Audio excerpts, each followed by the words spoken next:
khona manjalo isigodi eSouth Africa umholi uNkulunkulu ngezikhathi enjena ke siye sibiza uNkulunkulu kukuhle sibiza uNkulunkulu kukubi sibiza uNkulunkulu akaze vele futhi asilahle ilanga liyashona njengoba lishona nje ilanga kuyacaca ukuthi umuntu nomuntu ola estradini kuzawufanele ukuthi ke egcine sengasendlini egcine sesekhaya egcine seyilapho nje azofika la khona aphumuze umzimba ukuze kuyavukwa kusasa umsomluko kuyiwa ngasemsebenzini abanye bayawuzama amatoho kodwa okubalekile ukuthi bahamba bonke la estradini la bahamba khona bahamba nje baya emakhaya la bazolala khona bese beyavuka futhi ekseni kunzima ke ukuthi la sikhona njengamanje la esikhona njengoba lishona nje ilanga kusho ukuthi ke kunomuntu ongenayo indawo yokulala ongazi ukuthi uzolalaphi kodwa kade enendawo yokulala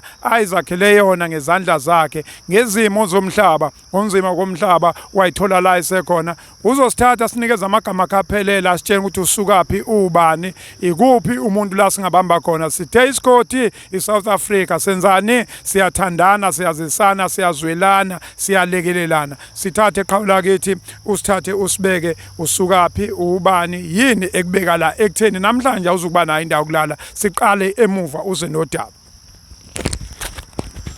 uyisondeze ngempela nje uyisondeze ibambe la ngiyabonga baba Msweli lokhulumayo uSimon Vincent Magangane wakwamthethwa enhlwathi la ngidabuka khona ngakhula ke khona enhlwathi ngaphuma sengiyosebenza sengikhulile ngahlangana nomama lo ebengishade naye sihlangane eMandeni sidlule lapho ngahamba ngayokhuleka kubo ukuthi ngifuna abe unkosikazi wami kuningi ke okwenzakalile kodwa okungithinta kakhulu nokungiphazamisa kakhulu empilweni yami ila khona sengithola ukuthi masithola indawo yokwakha lapha kana eNanda Newtown C438 ekuyikhaya lami elakhiwa yimi ngamandla ami ngiyayinqamlela lento inde kakhulu mangayikhuluma ngaze kube kusasa mhlawumbe kodwa uma sekufika la ukuthi khona umama useyagula ugulile umama ephethwe isifo lesi ekade sikhona seCovid uma egula umama ephethwe lesi sifo kwaphoqele ukuthi mina ngalolu suku ayizofika ngalo umngani wentombazane noma wendodakazi yami endala azomcheka ukugula kwakhe ukuthi uphethwe yini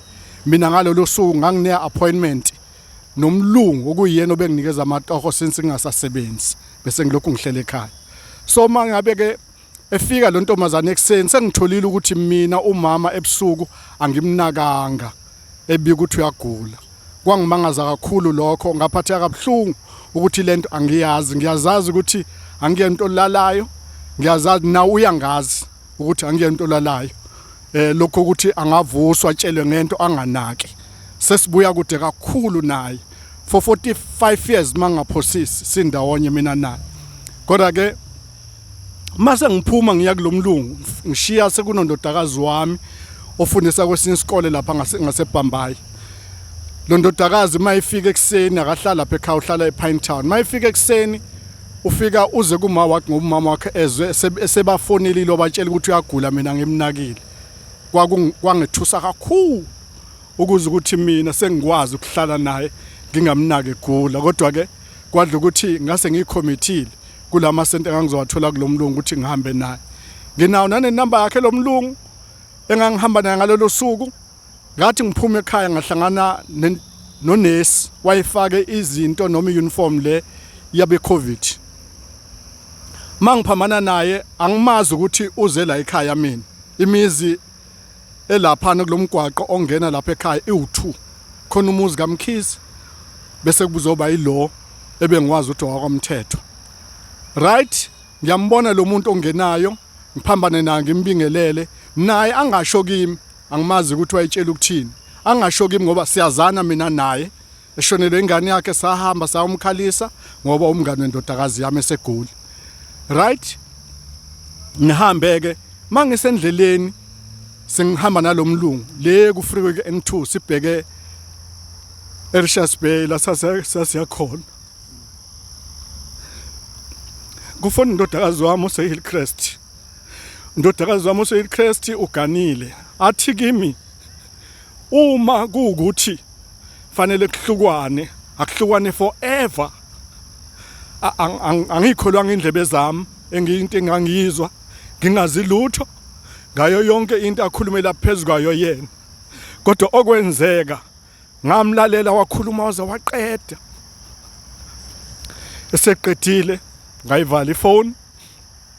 Umlungu angihamba naye wangibuza ukuthi ubani ade ngikhuluma naye. Ngamtshela ukuthi undodakazi wami. Wabuza ukuthi okuphi ngihlala naye ngathi mina ushadile. Kwaba kuphela kwenkulumo yami naye. Sahamba sawulanda itruck eRichards Bay, sabuya netruck sayisa le ngasembokodweni la yayisayoyibeka khona ukuze ilungiswe ngoba umsebenzi wakhe uhamba ethenga ama truck, ethenga nama trailer awakhe abe siyawadayisa. So ke nenamba lomlungu nginayo nayo kwayimanje. Kwakumhla ka17 noma kwakumhla ka7 noma sakhulu kodwa kuJuly. Ngonyaka odlule. So ke uma ngabe singibuya ngifika ekhaya kunondodakazi wami oyilast born, kunondodana wami olanywa ilast born. Ngibuza ukuthi uma wenu uphi. Akekho wafuna ukungitshela iqiniso ukuthi uphi uma wabo. Ngafonela onke amadodakazi ami namadodakazi amathathu kulomama ayengaphandle kwekhaya. Lene yodwa ile ngikhuluma ngathi esekhaya.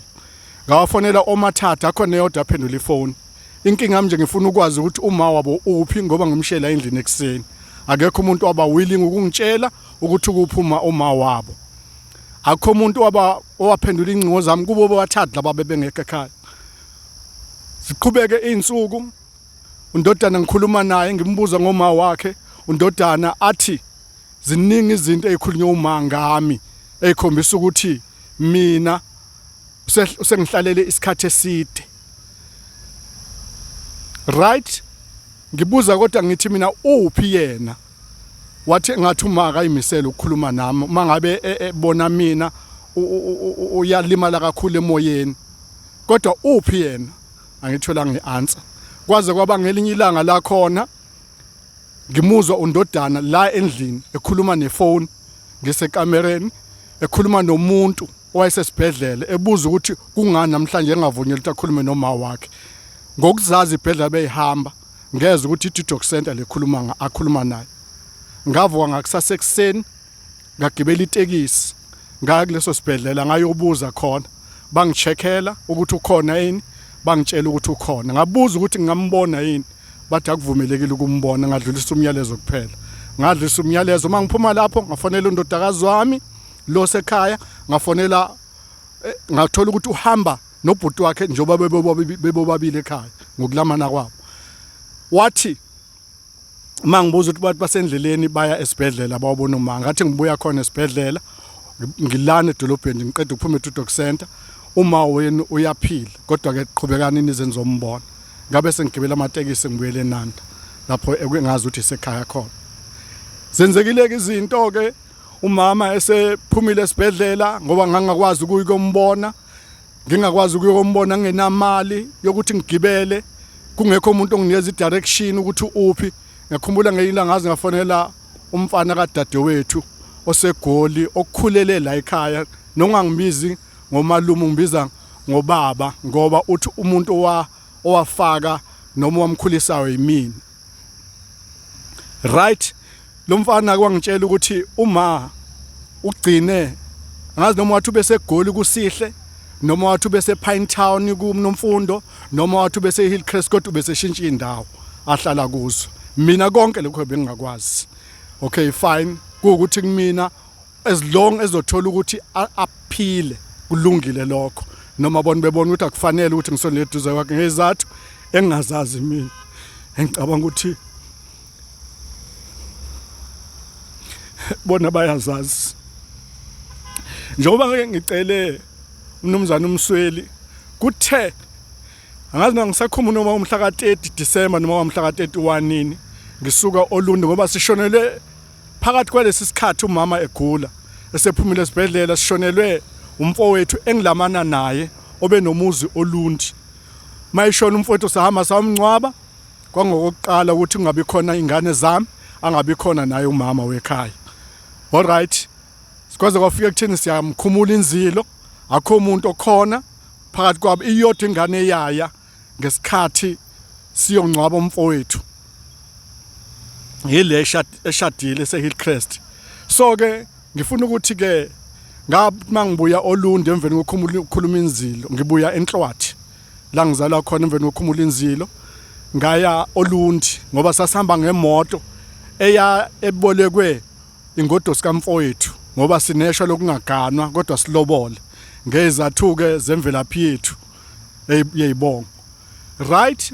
So ke ngabuya nabo ngeza nabo Lundi, angisakhulumi nomhla ka30 nomhla 31 la khona ngasuka ngathi angikaze ngihlukanise unyaka kwenye indawo.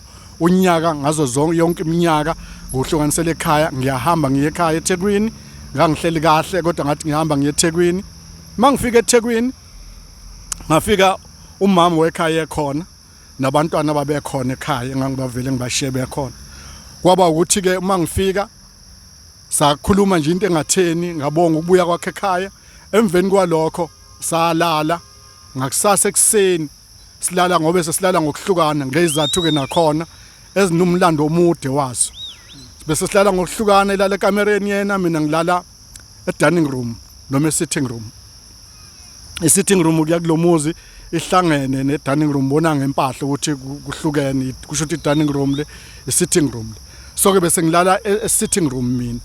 So ekseni bese ngithi kuye ngicela sikhulume, kwakumhla ka1. Ngithi ngicela sikhulume ngayo yonke lento eyenzekile. Athi yena kulungile, sihlale phansi sikhulume naye. Sikhuluma ngesikhathi eside futhi kodwa angikhiya ngakho wathi angikhulume nezingane. Ngabuza ukuthi mina ngizokhuluma ini nezingane, izingane zazini ngalento esikhulumayo. Wathi naye angikhulume nazo. Kanti lena ingane seHillcrest eshadele kwaNdimande isendleleni iza la ekhaya njoba sikhuluma naye. Nangempela kuyafika ingane ngayibiza ngakhuluma nayo, saphumela eminyango futhi hlala ngaphansi kwesihlahla sakhuluma nayo, ngayitshela ukuthi ngiyacela ukuthi ngihlangane nabo, kuthi la ngenze khona iphutha ngisolwe uma ngabe ukuthi khona la ngenze khona iphutha, kodwa kuyacaca ukuthi khona ungahambi kahle la. Waba ukuthi ke naye nokulungile uzokwenza lokho. Kwabe sekuthi ngalo lelo langa kwangathi inkulumo khona la igejana khona, kwaze kwadika ukuthi asigejananga ukuthi sixabane, kodwa kwabe ngathi mina ngisho kunye enganeni mayisifika kumawayo nomawayo uthi usho kunye kimi, ngase ngithi mina asibambe lapho. So ke ngalelo langa kwafika imoto ebusuku, ngithi kwangabo 8:30 uya ku9, imoto ayihamba, ngisazi noma undodakazi wayidriver noma umkhwena wakhe, kodwa yayizolanda mina imoto. Ngabuza ukuthi ngisuwaphi, kwathiwa ke ngishaya umoya. Bangithatha ke bangisa eHillcrest. Hlale eHillcrest sola ngomhla ka1 kwaze kwaba umhla ka9 ngise eHillcrest. Mangibuya eHillcrest sengicelile ukubuya ngoba ngithi ngeke ngihlale la kushadele khona indodakazi wami, fanele ngibuyele ekhaya ngiyozama zonke izinto ngise ekhaya. Fika igate ekhaya likhiyiwe.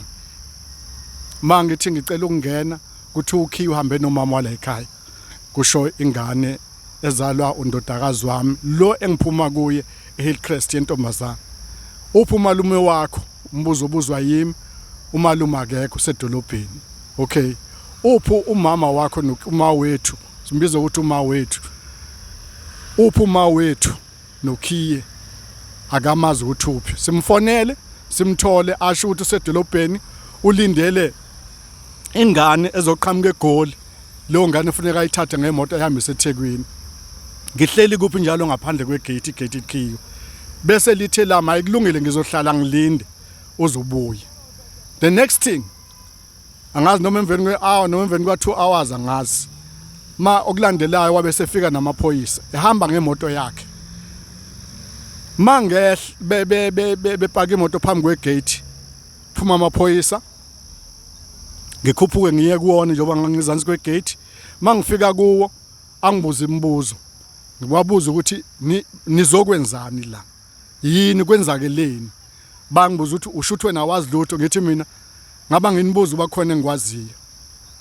Alright, bathi bona hayi udlala ngathi. Ngithi mina silinde yena umama afike okuyena oze nani. Nangempela umama paka imoto ngaphakathi, singene ngaphakathi, sime ngaphandle kwendlu. Sakhuluma kwacaca ukuthi ayikho ngempela into engiyaziyo mina ngiblank ngalento le kuyiyona engilandelele amaphoyisa yona. Alright, so ngase ngithi ke mina uma ukuthi angisavumelekile ukungena la endlini njengoba bengikheli igate, ngicela ke ingubo zokulala. Ngathola ublanket ababili ne toolbox yami yemoto. Emveni kwalokho ngahamba ngawolala egarage elikhona lapha nakasiya ematendeni. Ngavuka ngakusasa ekseni ngingazi fanele ngishonephi, kodwa ngazama ukuthola indawo yokugeza ukuze ngikwazi ukuphefumula.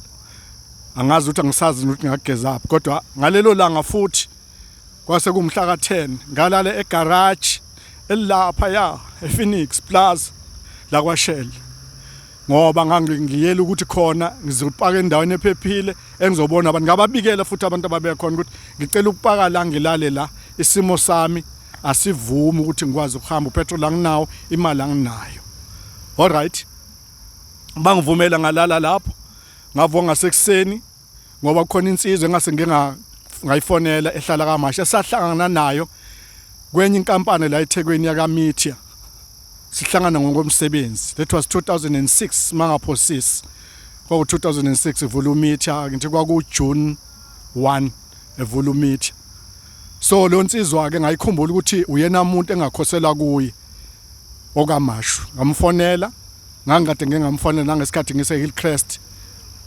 Wathi lo muntu hayi angize sizobonisana ukuthi sizokwenza kanjani, kodwa ngeke ngilale eminyango. Nangempela ngayifonela futhi ngalolu busuku ngoba nangayizolo ngomhla ka10 wayengilindele ukuthi ngifike. So ke ngahamba ngaya kuyo lensizwa. Yazi yahamba late ukuya emsebenzini, yanginikeza indawo yokuhlala, yanginikeza nje konke engakwazi ukungenzela khona, kodwa ngathi bana sicela sisodwa ukuthi noma nginamali ngiyacela ukuthi okungenani ngilale ngadlile, angifuna ngondle. Funeka mina ngizilwele ngokwami, ngibone ukuthi ngilala ngidleni ngoba angazi kwenzakala nempilweni yami. So njengoba ngilana ngicela ubaba Msweli, ubaba Msweli, inhloso yami yokuthi angimisele ngoba anginamfazi, anginamuzi. Njengoba nginamfazi ngenamuzi, nalo mama weingane usehambile, shone ngomhla ka2, ngize ngariportelwa mina after 19 hours eshonile ukuthi useshonile. I was shocked, angikholwanga ukuthi into efana nale yenzakala kanjani. Okay, so ke ngifisa ukuthi uMsweli angixhumanise ngoba sengimdala, ngina driver's license, ngifisa ukuthola umsebenzi ngikwazi ukusebenza ngakho umuzi kaBaba, ngithola unkosikazi. Uma ngingakwazi ukuthenga imoto ngikwazi ukuthenga imoto, kodwa ngibe neshelter yami ngoba angiyimisele, angiyena umuntu odlame, angiyimisele ukuxabana nezingane, angiyimisele nokuxabana nanoma ubani omunye.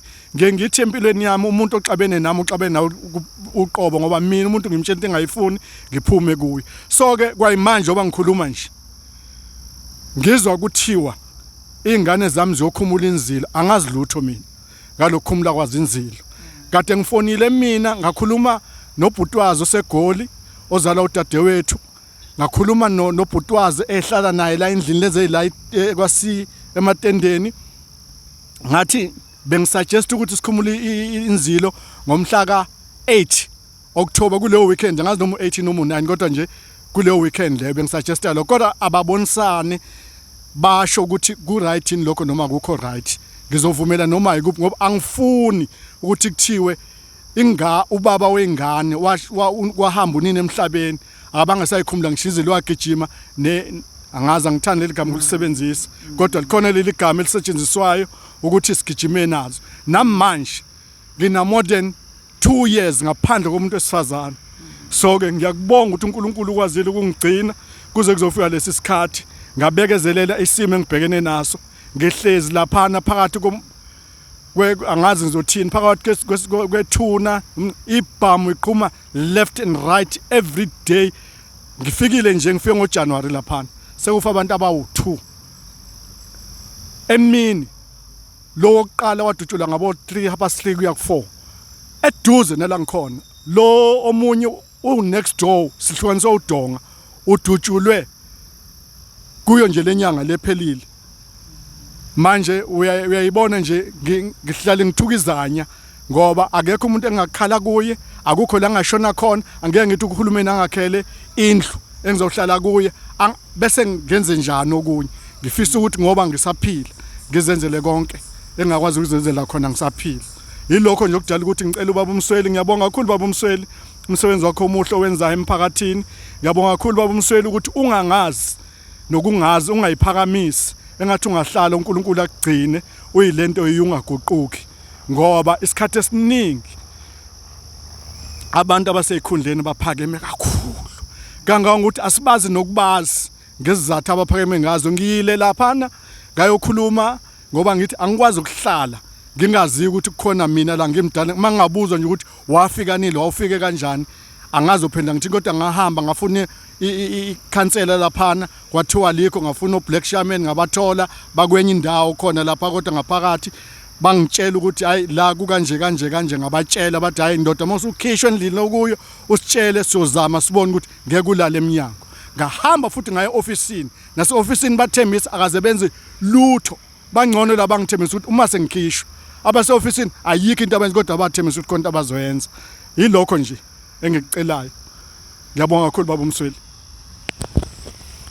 Asibonga kakhulu esikubonga kakhulu ukuthi amadoda aseyakwazi ukuphumela obala inyembezi ayiphuma ukuphuma lezi nyembezi uzokwehla uzoba awuzukuba nalo iqhunga awuzukuba nayo into ethi manje kufuneka ubulala umuntu ufuna manje uhlukumeza umuntu uphuma kwenyembezi kuzokwenza ukuthi ukwazi ucabanga kahle uthinte abantu okuyibona bona abazokwazi ukuthi belekelele lesimo nathi asiphethe lutho kodwa sinethemba lababukeli bethu abalaleli bethu ukuthi ke mase udaba libekiwe ethibeni kusuke sekungolwabo akuselona olwami akuselona olwakho okwakusukwenzile sibonge kakhulu usizi olibhekene namadoda luhambe ibanga elingaka uthi ukuthi awazi la izobika khona ngithi ke namanje mawindoda ubudoda bakho sokubona ngokuthi phumela obala ukhulume ungasibizi sekuthiwa manje usubulela umuntu unqoma umuntu kunabantu abashonile no sibize kunje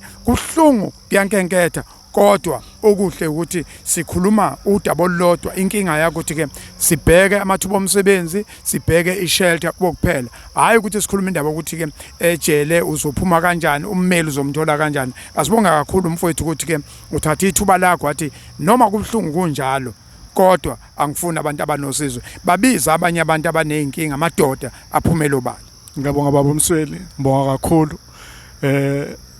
lokho engikwenzile nokungali kwami hayi ngoba ngiyigwala kule ndawo engihlala kuyona la section encane uyahlonishwa lo amuzi ngendlela ebengiqikela ngayo ukuthi izingane zami ayihlukumezi bengiphuma mina ngoyilwela ngoba bengenayo umfana lo ngikhuluma ngathi unayo lapha ekhaya una 31 years ingane yami yokuqala ina 42 years mangaphosisi 42 43 eka 1980 engene yokuqala kahle kodwa ephilayo intombazana so nje ke zonke lezi ingane yimina bengiwa ngivuka nazo kusukela ngiseseyimangweni sasathola leya site ngayithenga kwa KZT ngisebenza la KDC bangikhiphela imali bangithengela yona yakhiwa yimi ngezandla zami 2002 nginabantu nginofakazi balento engikhulumayo angakhi la ibility phezulu kwamanzi ngoba ngithi ngifuna ukuzwakala ukuthi ngiyakwazi ukwakha into engekho nginabantu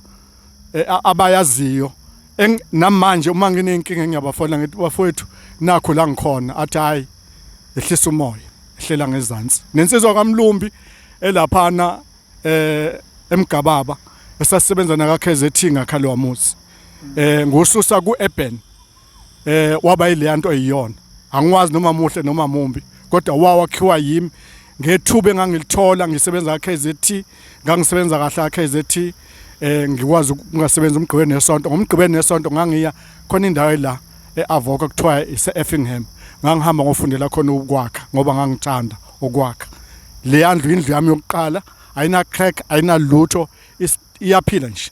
So ke uNkulunkulu ke uyazi, uNkulunkulu uyena ohlelayo ngathi ngangazi ukuthi ngelinye ilanga ngokhishwe endlini ngingazi ukuthi ngizolala lapha ngolele esigangeni ngininga ngoba uma ngabe mhlambe ngabizwa njengobaba kwathiwa baba nakho ngabhoka ngolakakhe ngoba mhlambe ngiyibhubisi ngabe ngiyeza ukuthi ngabizwa ngahlaliswa phansi kwakhulunywa nami ngafuna ukulalela kodwa angiwenzanga lokho hayi ngoba ngisaba umuntu ngaze ngenzela i-protection order ukuthi ngingayi mina lapha kuleli yakhaya yenziwa angazi ubani mina nje bengasakwazi ukungena lapha ngizangawazi ukungena lapha ekhaya emveni oba sekushona uma waleli ekhaya futhi nakhona ngaqala emaphoyiseni ngoba ngawalk ngisuka la empohlweni kaMashi ngacoshwa umfana lapha ngase Brissit wayengazi ngemoto owayeya lapha ekhaya naye oyisihlobo sakwacele wangithatha wayongibeka ngase ngithi akangishiye la epolice station ngidlule ngireport ekubona ukuthi ngifuna ukuya lapha ekhaya ngoba nalomthetho protection order angikwazi angaze ngiufunde ipolice lagcina ngithembisa uzowuletha ngizosayina sengitshela ukuthi ngihlala ngatshela umgwaqo ngatshela iblock engihlala kuyo azange lafika so ke ngayehla lapha amaphoyisa ukungiphekezela ngaphuma lapho ngaya komunye umuzi wakwambili umuntu oba wakhona lapha ngathi ngicela ngipheze ngamtshela futhi naye ukuthi hayi ukuthi ngiyasaba kodwa ngizama ukuthi kungathiwa ngifike la ngenza u1 no2 no3 uma ngabe kwenzeka ngiathekwa bese ngiyalo ngoba mina isibindi enginaso angazi nami angazi ngempela isibindi enginaso angazi isibindi nje enginaso mina makuliwa ngasekulweni hayi indoda mina ngena kuyo ngiphume ngale kodwa umuntu wesifazane ngiyamhlonipha ngoba ngafundisa ukuthi umuntu wesifazane mhloniphe lo mama lo ngikhuluma ngaye akazi ngisho unca wami akazi angisayikhuluma empama ngeza nje sokuthi umuntu wesifazane futhi lo mama kuyo yonke lento enzekile ngisasho namanje ukuthi ukhona ongemuva owenze yonke lento ngoba akusiwuye lo yilokho nje kuphele ngakusho kodwa uNkulunkulu uyazi ngisho nje uNkulunkulu uyazi mangabe kuukuthi khona iphuthe engalenza ngelinye ilanga akukho kuhlala ngaphansi kwamatafula ngekuhlala ngaphezulu kwamatafula ngelinda kuyovela ukuthi yini engayenza kubani kade ngithi ngifana nomuntu mina owa rape ingane ngase ngiyagxoshwa ekhaya ukuthi uncolile phuma la ekhaya uhambe asifuna ukuphinde sikubone ngihlale lapha la ngihleli khona kuphele u6 months akho umuntu obeka afike einganeni zami nobeka nje angifona athi baba right ngisho yena lose Hillcrest uze wafika ngomhla ka7 July ngimtshele ngingenangubo ingubo zazikhona ngingenamatrasi nginikezwe lo muntu wakwamakhathini ilokhuzana sponge engangisibeka phezulu namanje ngisala kuleso sponge ngingenabhodo ngingenalutho ngiyabonga manje ukuthi senginale ibhodo senginazo nespoon senginane neplate yokudlela nomsweli mayengafika sengamphakela Hawu asibonga kakhulu ngonyaka ethi udoda ayilokho ukuthi ke noma zikushaya zikunetha ziqangalaza kodwa udoda lokushila uthi mina angeke la nawana amandla ngiwakhiphela endaweni errong amandla ngizowakhiphela la endaweni eright mfowethu sobamsana sizame somemeza ngoba siyomemeza manje simemeze sibonga ukuthi ke ubani ongasilekelela kulolu sizo ukwazi ukuthi uphume lapha angibonge kakhulu ngibonga kakhulu baba Msweli uNkulunkulu abe nawe akusigcine nje akulondoloze uphumelele kukho konke akwenzele okukhulu uNkulunkulu kunalokho ngiyazi mina uNkulunkulu ngoba ngiyamkhola uNkulunkulu ngibiza yena ngilala ngibize nengivuka ngibize nemini ngibize nentambama nje uNkulunkulu khona okukhulu okuzayo azokupha khona owami kumloma awuyikhuluma into engezwenza mangisho nje into leyo nto isuke izokwenzeka ngiyabonga kakhulu baba Msweli Nkosi nibusise nendodakazi wakho ngiyabonga kakhulu Ngiyabonga kakhulu asibonge South Africa sesethemba nina ke South Africa okuningi ke nizokubona lapha ku-Ayanda Msweli TV ku YouTube niyalwazi udaba Instagram Facebook nikhona bese nisho ukuthi ke ningasiza kanjani kulolu udaba esiphezulu kwalo angibonge kakhulu